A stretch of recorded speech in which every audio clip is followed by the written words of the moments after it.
ZEE5 ಇರುವಾಗ ನೀವು ನಿಮ್ಮ ನೆಚ್ಚಿನ ಶೋಗಳನ್ನ ಎಂದಿಗೂ ಮಿಸ್ ಮಾಡಿಕೊಳ್ಳುವುದಿಲ್ಲ. ಅದು ಸಂಪೂರ್ಣ ಉಚಿತವಾಗಿ. ಅರ್ಚನಾ ಪ್ರೀತಿಸ್ತಿರೋದು ಅದೇ ರಾಹುಲ್ನ ಅಂತ ನನಗೆ ಚೆನ್ನಾಗಿ ಗೊತ್ತಿತ್ತು.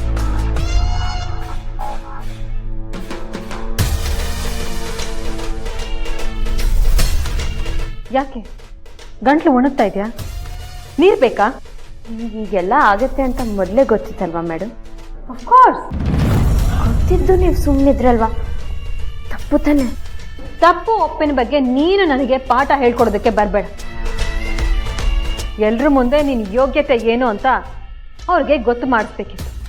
ಅದಕ್ಕೆ ದೇಹದಲ್ಲಿ ವಿಷ ಇದ್ರೂ ಹಲ್ಲು ಕಚ್ಕೊಂಡಿರೋ ಹಾವಿನ ಥರ ಸುಮ್ಮನೆ ಇದ್ದೆ. ಯಾಕೆ ಹೀಗೆ ಮಾಡಿದ್ರಿ? ಅರ್ಚನಾ ಅಕ್ಕನ ಜೀವನ ಸರಿ ಹೋಗ್ಬೇಕು ಅಂತ ಆಸೆ ಇಲ್ವಾ ನಿಮಗೆ? ಆ ರಾಹುಲ್ ಅನ್ನೋ ಹೆಸರು ಕೇಳಿದ್ರೇ ನಂಗೆ ಆಗೋತಿಲ್ಲ.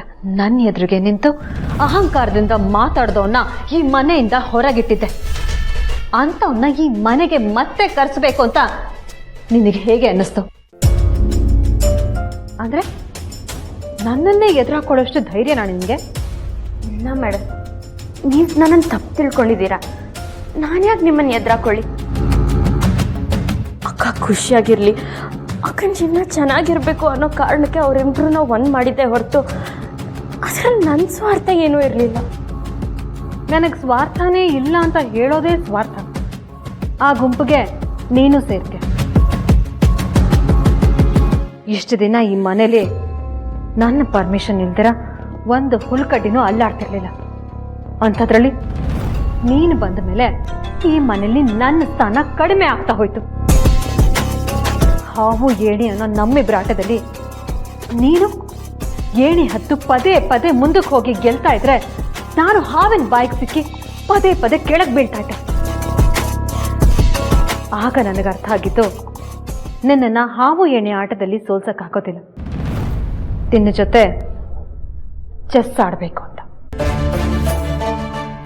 ಅದರಲ್ಲೇ ನಿನಗೆ ಗೊತ್ತಾಗದೇ ಇರೋ ಹಾಗೆ ಚೆಕ್ ಮೇಟ್ ಇಡಬೇಕು ಅಂತ ಡಿಸೈಡ್ ಆದೆ. ಹೊಂಚು ಹಾಕಿ ಸಂಚು ಮಾಡಿ ಕೊನೆಗೂ ಒಬ್ಬ ಸೈನಿಕನ್ನು ಕಳ್ಕೊಳ್ದೆ ನಾನೇ ಕೆಟ್ಟಿದ್ದೀನಿ. ಮೇಡಮ್, ನನ್ನ ಮೇಲೆ ಏನೇ ದ್ವೇಷ ಇದ್ರು ಅದನ್ನ ನನ್ನ ಮೇಲೆ ತೀರಿಸ್ಕೊಳ್ಳಿ. ಅದರಿಂದ ಬೇರೆಯವ್ರ ಜೀವನ ಹಾಳಾಗಬಾರ್ದು. ಇದೇ ನನಗೆ ನಿನ್ನಲ್ಲಿ ಆಗ್ತಾ ಇರೋ ಗುಣ. ಮಾತಿಗೆ ಮಾತು ಕೊಡ್ತೀಯ, ಅದಕ್ಕೆ ನಾನು ಏಟಿಗೆ ಎದುರಿಟ್ಕೊಡ್ತೀನಿ. ಅಲ್ಲ, ರಾಹುಲ್ ಅಣ್ಣನ ಕಂಡ್ರೆ ನಿಮ್ಗೆ ಯಾಕಾಗಲ್ಲ? ಯಾವಾಗಲೂ ಏನೋ ಅಂದ್ರು ಅಂತ ಅದನ್ನೇ ಮನಸ್ಸಲ್ಲಿ ಇಟ್ಕೊಂಡು ದ್ವೇಷ ಸಾರಿಸ್ತಿದ್ದೀರ ಅಲ್ವಾ? ನಿಜವಾಗ್ಲೂ ಅವ್ರನ್ನ ಒಪ್ಪದೇ ಇರೋದಕ್ಕೆ ಇದು ಒಂದೇ ಕಾರಣನಾ ಅಥವಾ ಬೇರೆ ಏನಾದರೂ ಕಾರಣ ಇದೆಯಾ?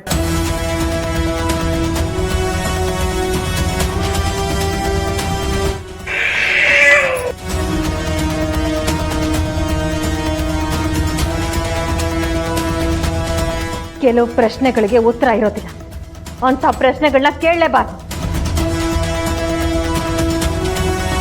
ಎಲ್ಲರ ಮುಂದೆ ನಿನ್ನನ್ನು ತಪ್ಪಿತಸ್ಥೆ ಸ್ಥಾನದಲ್ಲಿ ನಿಲ್ಲಿಸಿ ಅದೇ ಕ್ಷಣ ನಿನ್ನನ್ನು ಮನೆಯಿಂದ ಹೊರಗಾಗಬೇಕು ಅಂತ ಆಸೆ ಪಟ್ಟಿದ್ದೆ.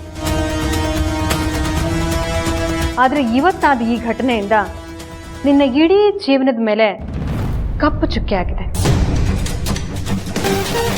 ಅಷ್ಟು ಸಾಕು ನನಗೆ. ನೀನು ಇಲ್ಲೇ ಇದ್ದು ದಿನ ಕೊರ್ಗೋದನ್ನ ನನ್ನ ಕಣ್ಣಾರೆ ನೋಡಿ ದಿನಾ ಸಂತೋಷ ಪಡ್ತೀನಿ. ನಿನ್ನನ್ನು ಮನೆಯಿಂದ ಕಳಿಸ್ಬಿಟ್ರೆ ಆ ಖುಷಿ ನನಗೆಲ್ಲಿ ಸಿಗುತ್ತೆ? ಬೆಂಕಿನ ಎದುರು ಹಾಕೊಂಡ್ರೂ ಬಚಾವಾಗ್ಬೋದು, ಆದ್ರೆ ನನ್ನಂತ ಬಿರುಗಾಳಿನ ಎದುರು ಹಾಕೊಂಡ್ರೆ ಹೆಸರು ಇಲ್ದಾಗೆ ಹಾರೋಗ್ತ್ಯ. ಇದೇ ಕೊಂಡು ಇನ್ನು ಮುಂದೆ ನಿನ್ನ ಸ್ಥಾನ ಮಾನ ಅರ್ಹತೆ ಏನು ಅಂತ ತಿಳ್ಕೊಂಡು ಆಮೇಲೆ ಹೆಜ್ಜೆ ಇಡು. ನನ್ನ ಜೊತೆ ಚಾಲೆಂಜ್ ಮಾಡಿದ್ರೆ ಸೋಲೋದು ನೀನೇ ಅಂತ ಚೆನ್ನಾಗಿ ಅರ್ಥ ಮಾಡ್ಕೊ. ಇಲ್ಲ ಅಂದ್ರೆ ಈ ಘಟನೆನೇ ಇಟ್ಕೊಂಡು ನಿನ್ನನ್ನ ಈ ಮನೆಯಿಂದ ಎತ್ತಂಗಡಿ ಮಾಡೋ ತಾಕತ್ತು ನನ್ನಲ್ಲಿದೆ. ಆದ್ರೆ ನಿನ್ನನ್ನ ಮನೆಯಿಂದ ಹೊರಗೆ ಹಾಕ್ಬಿಟ್ರೆ ನನ್ನ ಖುಷಿನ ಯಾರ ಹತ್ರ ಹೇಳ್ಕೊಳ್ಳಿ ಹೇಳು? ಅದಕ್ಕೆ ನೀನು ಇಲ್ಲೇ ಇರಬೇಕು. ನೀನು ಈ ಥರ ಕೊರಗೋದನ್ನ ನಾನು ನೋಡ್ತಾ ಇರಬೇಕು. ಇಷ್ಟು ದಿನ ನೀನು ದೇವ್ರ ಮುಂದೆ ನಿಮ್ಮ ಅಪ್ಪ ಅಮ್ಮನ ಮುಂದೆ ಮಾತ್ರ ತಲೆ ತೆಗಿಸ್ತಿದ್ದೆ ಅಲ್ವಾ? ಇನ್ನು ಮುಂದೆ ನನ್ನ ಮುಂದೆನೂ ತಲೆ ತಗ್ಗಿಸ್ಬೇಕು. ಮತ್ತೆ ಏನಾದರೂ ತಲೆ ಎತ್ತಿ ನನ್ನ ನೋಡಕ್ ಬಂದ್ರೆ ಸೋಡಾ ಗ್ಲಾಸಲ್ಲಿರೋ 2 ಕಣ್ಣುಗಳನ್ನು ಕಿತ್ತಾಕ್ಬಿಡ್ತೀನಿ. ಹಬ್ಬಬ್ಬಾ, ಎಷ್ಟೋ ದಿನ ಆದಮೇಲೆ ಇವತ್ತು ಮನ್ಸಿಗೆ ತುಂಬ ಖುಷಿ ಆಗ್ತಿದೆ. ನೆಮ್ಮದಿಯಾಗಿ ನಿದ್ದೆ ಮಾಡ್ತೀನಿ.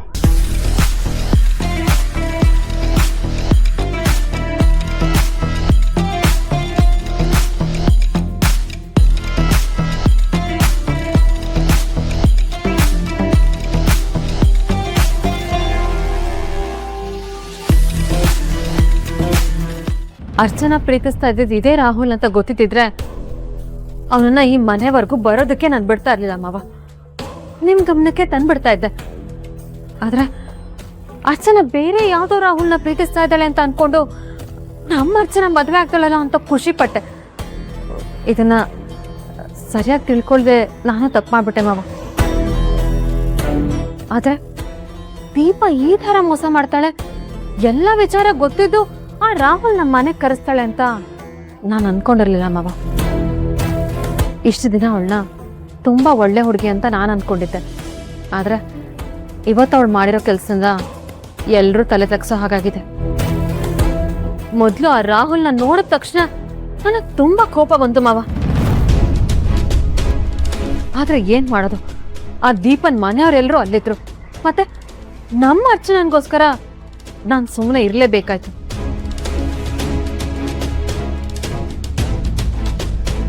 ನೀನೇನು ಮಾತಾಡದೆ ಅವನು ಮಾಡಿದ್ದನ್ನೆಲ್ಲ ಮರೆತು ಅವರಿಬ್ರು ಒಂದಾಗ್ಲಿ ಅಂತ ಅಂದ್ಕೊಂಡಿದ್ದು ನಿನ್ನ ಧಾರಾಳತನ ಅಮ್ಮ.